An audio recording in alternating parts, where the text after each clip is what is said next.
balita na ikay mawiwili. Mga nagbabagang kamao, mga Yo mga par, matapos nga po ang nakakabilib na performance na pinakita ng Japanese Monster Naoya Inoue sa naging laban nito sa ating kababayan na si Marlon Tapales, kung saan winalis nito mga idol ang Pinoy champion sa round 10 ng kanilang bakbakan at nakuha ang record ng pagiging 2 division undisputed champion sa boxing sports. Subalit gaano man katindi mga idol ang record na ginawa ni Inoue at ang malahalimaw na performance nito sa laban, inuulan pa rin ng batikos ang Japanese Monster Naoya Inoue. Marami pa rin talaga hindi kumbinsido na isang mahusay si Inoue, kagaya na lang mga idol sa mga sinabi ni Boxing War matapos talunin ng Hapones si Marlon Tapales. Aniya mga idol, hindi pa rin daw siya nakumbinsi ni Inoue. Umakyat daw ito ng timbang at lumaban sa mga fighter na talagang tailor-made para sa kanya. Wala pa daw siya may nakalaban na pound for pound boxer. Puro daw mga tumitokans ang nilalabanan nito sa bakbakan at hindi na daw ito magugulat mga idol. Nang susunod na laban ni Inoue, isa na naman tumitokans na ibig sabihin mga idol, isang pulpol. Sakaling umakyat daw si Inoue sa 130 o di kaya sa 135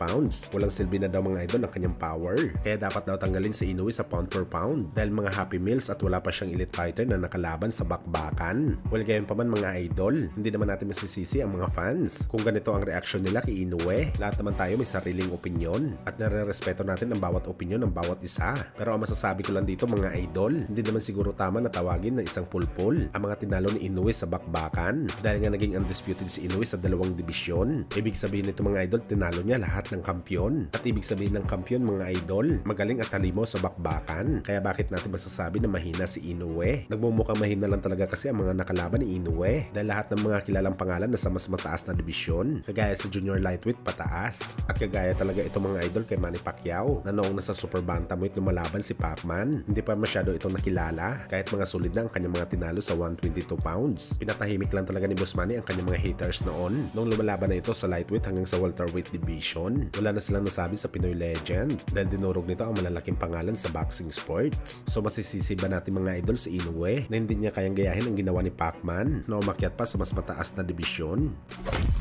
At speaking kay Naoya Inoue mga idol, brutal po na sinabi ng lightweight superstar Gervonta Tank Davis na hindi niya daw talaga lalabanan si Inoue dahil nga sobrang layo ang kanilang timbang at tigilan na daw ang nagpo-post ng mga poster nila ni Inoue dahil walang chance daw talaga sila maglaban ng Hapones. Well, malamang nakarating na siguro mga idol kay Tank Davis ang mga sinabi ng Hapones na wala siyang interes na labanan si Davis Boy. At isa pa mga idol, nakita nyo naman ang laban ni Inoue kay Marlon Tapales na isang kaliweting fighter. Kung tumanggap si Inoue ng mga big shot galing sa Pinoy at talagang hindi pa ito gaano kagaling na lumaban sa mga kaliweting fighter, imagine niyo na lang mga idol, kung si Tank Davis ang nakatama kay Inoue ng kaliwa, malamang tulog ang abutin ng Hapones sa bakbakan. That fight right there, like man, but I think I'll be too big for him. Probably, yeah. I'll be too big for him, yeah.